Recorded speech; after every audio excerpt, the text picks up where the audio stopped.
Yes, alhamdulillah kabar gembira. Ketua Umum Erick Thohir akhirnya beri update mengejutkan soal pengajuan bidding tuan rumah Piala Asia Senior 2031.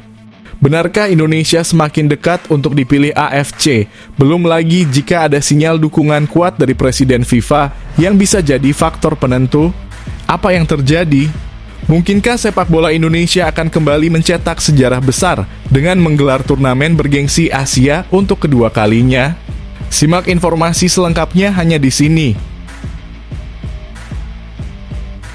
Mental top kelas Eropa warisan Coach STY.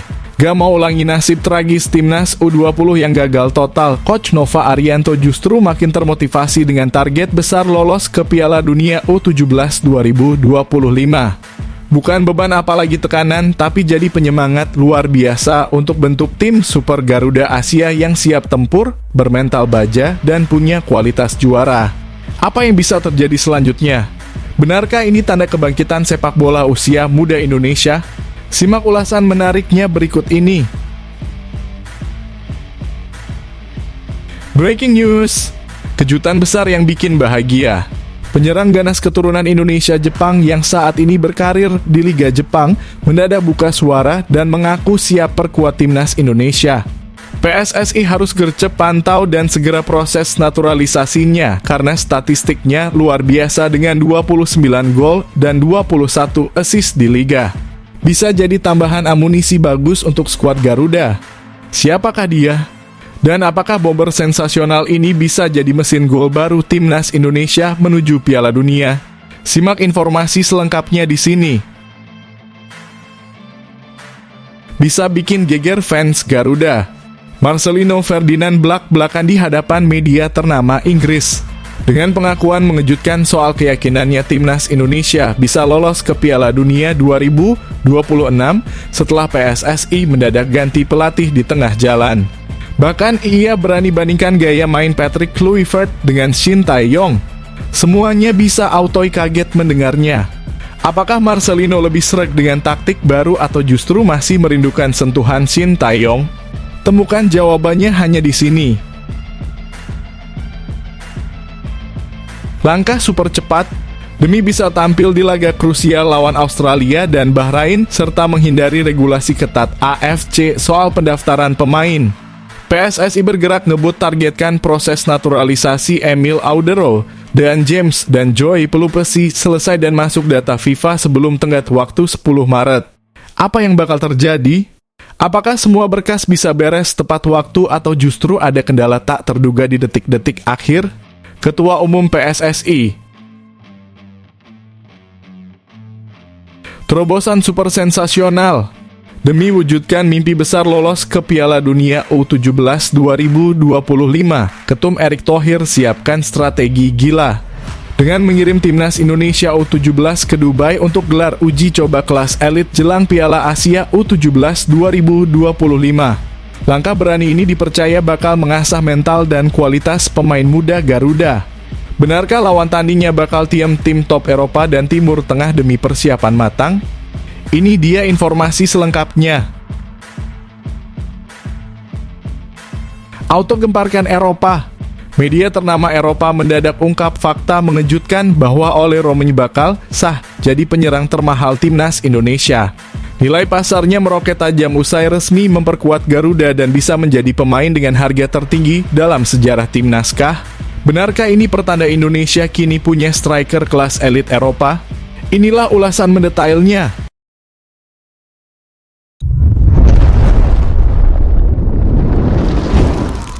Sebelumnya mohon subscribe channel ini dulu supaya nggak ketinggalan berita terupdate timnas Indonesia.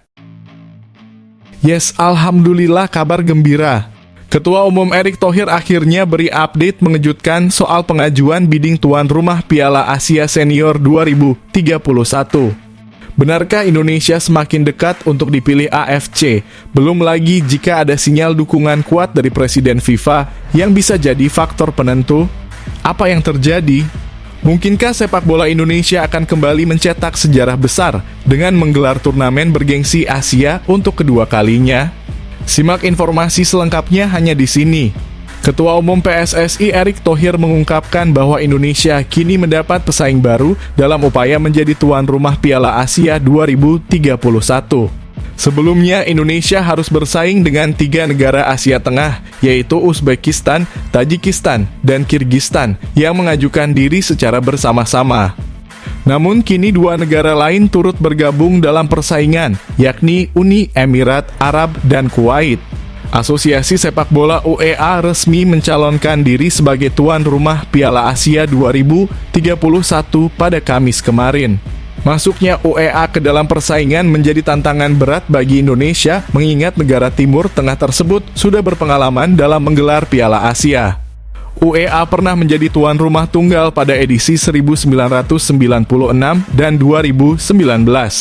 Sementara itu, Indonesia baru sekali menjadi tuan rumah Piala Asia, yaitu pada tahun 2007, itu pun bersama 3 negara lain Malaysia, Thailand, dan Vietnam. Oleh karena itu, dengan pengalaman dan infrastruktur yang dimiliki, UEA dipandang sebagai lawan yang tangguh dalam perebutan hak tuan rumah. Menanggapi persaingan yang semakin ketat, Erick Thohir tetap optimis bahwa Indonesia memiliki peluang besar untuk dipilih oleh AFC. Sepertinya kita ada saingan satu lagi, UEA masuk, ujar Erick Thohir kepada media. Meski mengakui adanya kompetisi ketat, Erick tetap percaya diri bahwa Indonesia bisa menjadi pilihan utama. Nanti kita lihat apakah Indonesia diberi kesempatan atau tidak, tambahnya. Kemarin saat bidding Piala Dunia U20 kita sudah berusaha maksimal, meskipun akhirnya kalah dari Arab Saudi. Dengan UEA, nanti kita coba diskusi lebih lanjut. Lebih lanjut, mantan pemilik Inter Milan ini menegaskan bahwa Indonesia siap menggelar Piala Asia 2031. Infrastruktur di tanah air kini semakin berkembang dan dalam waktu dekat, renovasi terhadap 22 stadion di berbagai daerah akan segera rampung. Ia juga mengungkapkan bahwa Presiden RI Prabowo Subianto dijadwalkan akan meresmikan stadion-stadion yang telah selesai direnovasi dalam 1 hingga 2 minggu ke depan. Nanti ada rencana peresmian dengan Bapak Presiden RI Prabowo mungkin 1 atau 2 minggu lagi untuk seluruh stadion yang direnovasi, tuturnya. Dengan persiapan yang matang dan infrastruktur yang memadai, Indonesia bertekad untuk menjadi tuan rumah Piala Asia 2031 dan membuktikan bahwa sepak bola nasional siap bersaing di kancah internasional.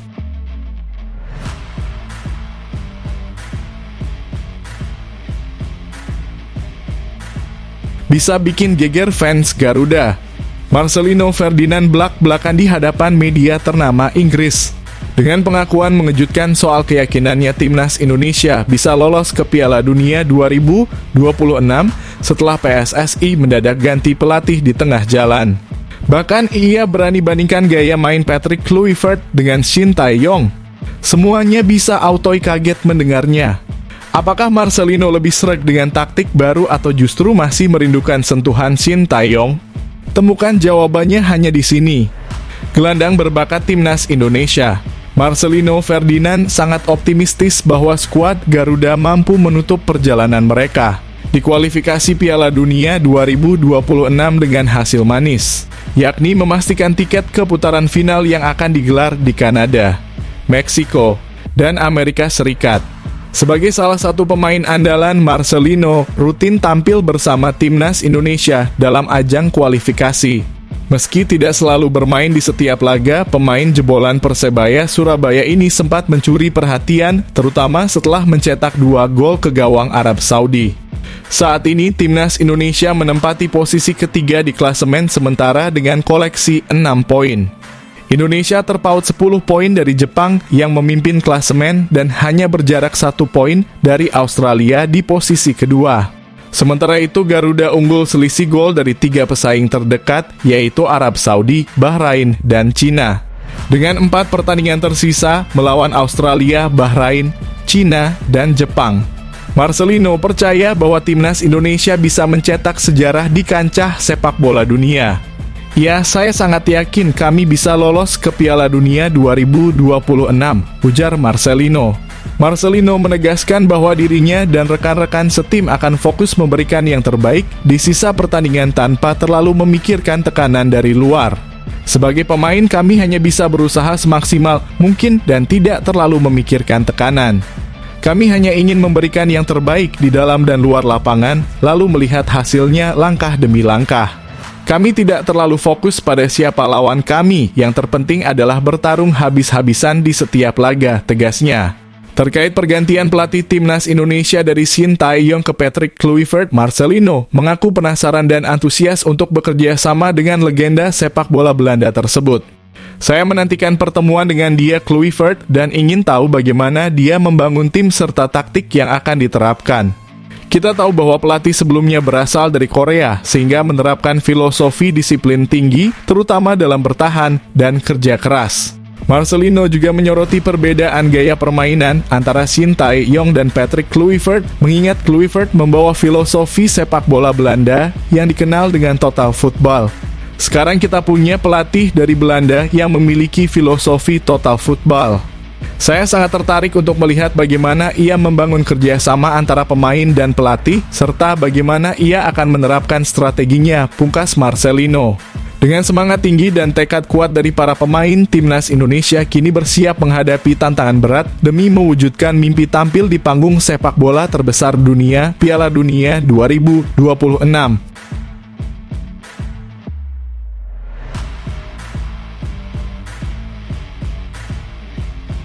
Langkah super cepat demi bisa tampil di laga krusial lawan Australia dan Bahrain, serta menghindari regulasi ketat AFC soal pendaftaran pemain.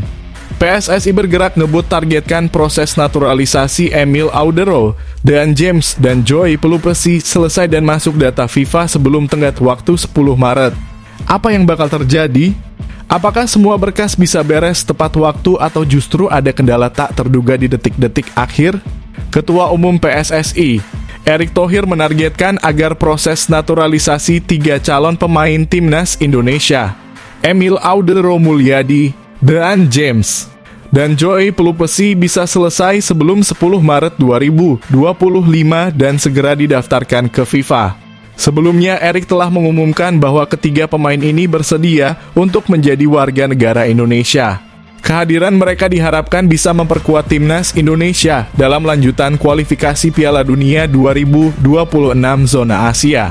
Timnas Indonesia dijadwalkan menghadapi 2 laga krusial di bulan Maret, yaitu melawan Australia pada 20 Maret dan Bahrain pada 25 Maret 2025. Oleh karena itu, PSSI bergerak cepat agar proses naturalisasi Emil dan Joy bisa selesai tepat waktu sehingga mereka bisa dimainkan dalam pertandingan tersebut. Menanggapi perkembangan ini, Erick Thohir menyampaikan bahwa proses administrasi ketiga pemain tersebut sudah berjalan lancar. Pada Kamis kemarin, seluruh dokumen yang diperlukan telah masuk ke Kemenpora. Hari ini suratnya sudah ada di Pak Menpora, ujar Erick kepada awak media. Semua administrasi, kesehatan, dan wawancara sudah selesai dengan baik, tambahnya. Setelah dari Kemenpora, dokumen ini akan diteruskan ke Kementerian Hukum dan HAM sebelum dikirim ke Kementerian Sekretariat Negara untuk mendapatkan persetujuan dari Presiden Republik Indonesia. Setelah disetujui Presiden, proses berikutnya akan berlanjut ke DPR RI, di mana akan dibahas dalam sidang Komisi 13 dan Komisi 10. Jika sudah mendapat persetujuan dalam sidang paripurna DPR RI, dokumen akan dikembalikan ke Kemensesnek. Langkah terakhir adalah penerbitan surat keputusan Presiden yang memungkinkan ketiga pemain ini menjalani pengambilan sumpah sebagai WNI di Kementerian Hukum dan HAM. Setelah resmi menjadi WNI, proses perpindahan federasi mereka dari KNVB Belanda ke PSSI Indonesia bisa dilakukan. Pak Menpora harusnya hari ini atau besok sudah mengirim dokumen ke Menteri Hukum supaya Senin bisa dikirim ke Presiden, jelas Erick Thohir. Lalu dari Presiden dikirim ke DPR, kemudian kembali ke pemerintah, dan setelah itu kita daftarkan ke FIFA antara tanggal 7 hingga 10 Maret, tambahnya. Erick juga menegaskan bahwa batas waktu pendaftaran ke FIFA adalah 10 Maret 2025. Jika melewati tanggal tersebut, Emil Auderlo dan James dan Joy Pelupesi tidak akan bisa bermain untuk timnas Indonesia dalam laga melawan Australia dan Bahrain. Pokoknya harus antara tanggal 7 sampai 10 Maret. Kalau lewat tanggal 10, maka mereka tidak bisa didaftarkan ke FIFA, tegas Erick. Ia juga menyampaikan bahwa proses naturalisasi ini mendapat dukungan penuh dari berbagai pihak. Dengan demikian, ia optimis bahwa ketiga pemain ini bisa segera bergabung dengan skuad Garuda dan memperkuat timnas Indonesia di kualifikasi Piala Dunia 2026. Kami terus berusaha, Pak Sekjen PSSI juga sedang mengawal proses ini. Saya yakin Pak Menteri Menpora mendukung, begitu juga dengan Menteri Hukum dan HAM. Semua pihak sudah menyatakan dukungannya secara terbuka, tutup Erick Thohir.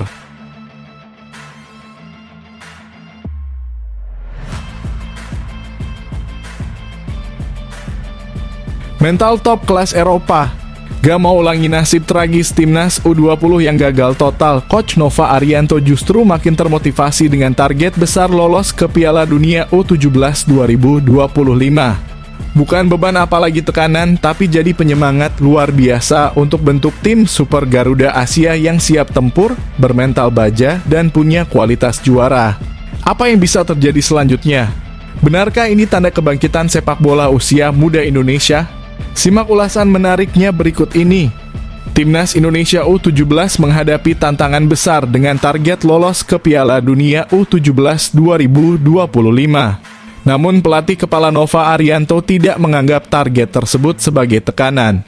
Sebaliknya, ia menjadikannya sebagai motivasi tambahan untuk membawa timnya berprestasi di Piala Asia U17 2025. Sebagai informasi, ajang Piala Asia U17 2025 akan digelar di Arab Saudi pada 3 hingga 20 April 2025. Turnamen ini juga berfungsi sebagai babak kualifikasi menuju Piala Dunia U17 2025. PSSI pun menetapkan target agar Garuda Asia bisa mengamankan satu tempat di ajang bergengsi tersebut. Menanggapi target tinggi ini, Nova Arianto tetap tenang dan fokus. Mantan asisten Sintayong itu menyatakan bahwa dirinya tidak merasa terbebani, tetapi justru semakin termotivasi untuk membawa timnya meraih hasil terbaik. Kalau dibilang tekanan, tidak ya. Tapi saya harus menjadikannya sebagai motivasi bagi kami agar bisa lolos ke Piala Dunia U17 2025, ujar Nova dalam sebuah wawancara di Jakarta. Nova juga mengungkapkan bahwa dirinya telah berdiskusi dengan Ketua Umum PSSI Erick Thohir mengenai target ini. Ia menyadari bahwa kesempatan yang dimiliki timnas U17 saat ini sangat besar dan tidak boleh disia-siakan. Pak Erick sudah berbicara dengan saya, beliau mengatakan bahwa kita harus fokus pada tujuan utama, yaitu memanfaatkan kesempatan ini dengan sebaik-baiknya. Karena peluang kita untuk lolos ke Piala Dunia U17 2025 sangat besar, tambahnya. Peluang timnas Indonesia U17 untuk lolos memang terbuka lebar. Jika sebelumnya hanya 4 tim semifinalis yang berhak mendapatkan tiket ke Piala Dunia, kali ini aturan sedikit berubah. Tim yang mencapai perempat final atau 8 besar otomatis akan mendapatkan tiket ke turnamen dunia tersebut. Dengan demikian, Garuda Asia hanya perlu lolos dari fase grup dan mencapai babak perempat final untuk memastikan tempat di Piala Dunia U17 2025. Artinya mereka harus finish di posisi 2 besar dalam grup mereka di Piala Asia U17 2025. Pada turnamen ini, Indonesia tergabung di grup C bersama Korea Selatan U17, Yaman, dan Afghanistan U17. Nova dan timnya harus bekerja keras untuk bisa bersaing dengan lawan-lawan tersebut demi mewujudkan impian tampil di Piala Dunia U17.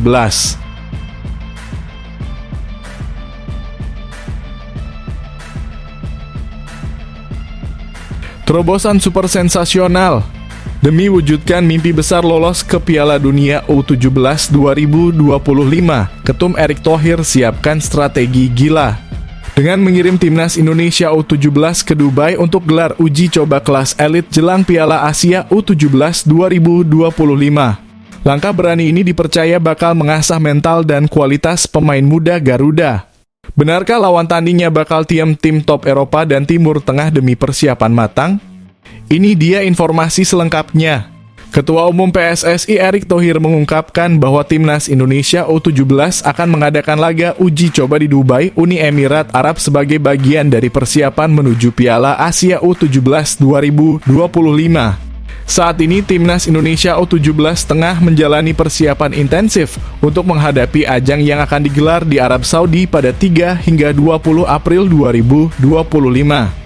Demi meningkatkan performa tim, PSSI telah merencanakan 2 laga uji coba yang tidak akan dimainkan di Indonesia, melainkan di Dubai selama pemusatan latihan lanjutan. Rencananya mereka akan menjalani training camp di Indonesia terlebih dahulu, lalu berangkat ke UEA, tepatnya di Dubai.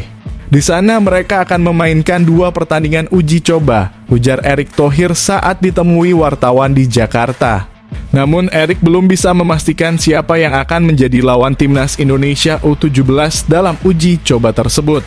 Ia menyerahkan detail tersebut kepada pelatih Nova Arianto, tetapi menegaskan bahwa PSSI akan terus mendukung penuh persiapan Garuda Asia. Silakan tanya langsung ke Coach Nova. Saya belum mendapatkan detailnya, kata Erick. Tapi yang jelas kami terbuka untuk mendorong uji coba sebelum mereka mengikuti turnamen resmi, tambahnya. Di Piala Asia U17 2025, Indonesia tergabung di grup C bersama Korea Selatan U17, Yaman, dan Afghanistan U17. Tim asuhan Nova Arianto akan menghadapi tantangan berat di laga pembuka saat bertemu Korea Selatan U17 pada 4 April 2025. Timnas Indonesia U17 sendiri menargetkan lolos ke Piala Dunia U17 2025. Untuk mewujudkan impian tersebut, mereka hanya perlu mencapai perempat final dengan finish di 2 besar fase grup. Oleh karena itu, uji coba di Dubai akan menjadi momen penting bagi Garuda Asia dalam mengasah strategi dan memperkuat tim sebelum tampil di kompetisi resmi.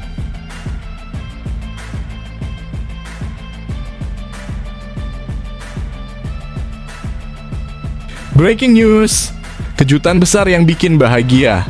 Penyerang ganas keturunan Indonesia-Jepang yang saat ini berkarir di Liga Jepang mendadak buka suara dan mengaku siap perkuat timnas Indonesia. PSSI harus gercep pantau dan segera proses naturalisasinya karena statistiknya luar biasa dengan 29 gol dan 21 assist di Liga. Bisa jadi tambahan amunisi bagus untuk skuad Garuda. Siapakah dia? Dan apakah bomber sensasional ini bisa jadi mesin gol baru timnas Indonesia menuju Piala Dunia? Simak informasi selengkapnya di sini. Timnas Indonesia yang kini ditangani oleh Patrick Kluivert berpeluang mendapatkan tambahan kekuatan di lini depan. Salah satu penyerang yang bermain di Liga Jepang disebut-sebut siap memperkuat skuad Garuda dalam waktu dekat. Siapakah sosok yang dimaksud? Penyerang yang dimaksud adalah Riki Matsuda, pemain yang saat ini membela klub Kataler Toyama di Liga 2 Jepang. Dalam sebuah wawancara di kanal YouTube J-League International, Riki mengungkapkan bahwa ia membuka peluang untuk bergabung dengan timnas Indonesia. Kalau soal level sepak bola di Indonesia, saya belum tahu. Tapi kalau bicara soal keinginan membela timnas Indonesia, tentu ada. Langkah pertama tentu saya harus ke sana lebih dulu, ujar Riki Matsuda dalam wawancara. Meskipun saat ini bermain di Liga 2 Jepang, Riki Matsuda memiliki pengalaman di kasta tertinggi J1 League. Ia pernah membela beberapa klub besar seperti Nagoya Grampus, Cerezo Osaka, dan Oita Trinita. Dari 60 penampilan di Liga 1 Jepang, ia mencatatkan 6 gol dan 4 assist. Karirnya di Liga 2 Jepang lebih panjang. Berdasarkan data dari Transfermarkt, Riki telah tampil sebanyak 189 kali, mencetak 29 gol dan 21 assist sepanjang karirnya di kompetisi tersebut. Riki Matsuda memiliki darah Indonesia dari garis keturunan ayahnya, sehingga secara administratif ia bisa dipertimbangkan untuk naturalisasi. Namun PSSI kemungkinan akan berpikir ulang karena usianya yang sudah tidak muda lagi, sehingga mungkin tidak bisa menjadi solusi jangka panjang bagi timnas Indonesia. Menariknya, Riki Matsuda memiliki saudara kembar yang juga seorang pesepak bola profesional, yaitu Riku Matsuda. Berbeda dengan Riki yang berposisi sebagai penyerang, Riku bermain sebagai fullback kanan dan saat ini memperkuat Vissel Kobe di Liga 1 Jepang. Karir Riku lebih lama di kompetisi tertinggi Jepang.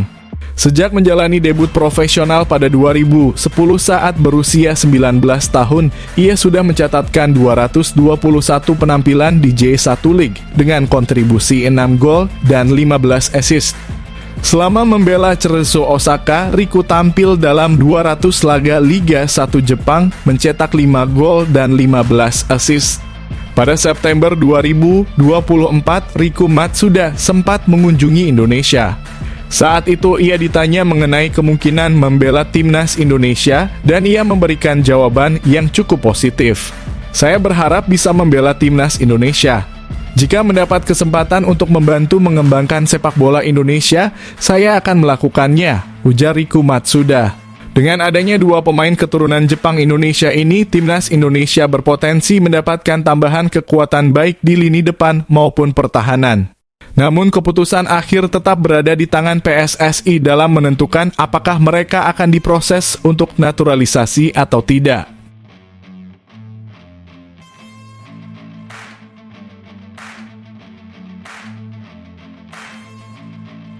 Auto gemparkan Eropa. Media ternama Eropa mendadak ungkap fakta mengejutkan bahwa Ole Romeni bakal sah jadi penyerang termahal timnas Indonesia. Nilai pasarnya meroket tajam usai resmi memperkuat Garuda dan bisa menjadi pemain dengan harga tertinggi dalam sejarah timnaskah? Benarkah ini pertanda Indonesia kini punya striker kelas elit Eropa? Inilah ulasan mendetailnya. Timnas Indonesia baru saja mendapatkan tambahan kekuatan di lini serang dengan hadirnya Ole Romeni. Penyerang berusia 24 tahun ini resmi menjadi warga negara Indonesia pada 8 Februari 2025 dan telah menyelesaikan proses perpindahan federasi dari KNVB Belanda ke PSSI. Dengan demikian, Ole Romeni kini bisa membela timnas Indonesia dalam berbagai ajang internasional. Berdasarkan data dari Transfermarkt, Ole Romeni memiliki nilai pasar yang mencapai 22,6 miliar. Angka ini menjadikannya pemain dengan nilai pasar tertinggi di antara semua penyerang timnas Indonesia saat ini. Di posisi kedua ada Ragnar Oratmangoen yang saat ini bermain untuk klub Belgia FC Dender. Nilai pasarnya tercatat sebesar 10,4 miliar. Sementara itu, tiga penyerang lain di skuad Garuda Hoki Caraka, Ramadan Sananta, dan Rafael Struijk memiliki nilai pasar yang berada di bawah 5 miliar. Berikut daftar lengkap nilai pasar para penyerang timnas Indonesia. Ole Romeni 22,6 miliar. Ragnar Oratmangoen 10,4 miliar. Ramadan Sananta 4,3 miliar. Hoki Caraka 3,4 miliar. Rafael Struijk 3,4 miliar. Dengan kehadiran Ole Romeni diharapkan lini depan timnas Indonesia semakin tajam dalam menghadapi laga-laga penting mendatang.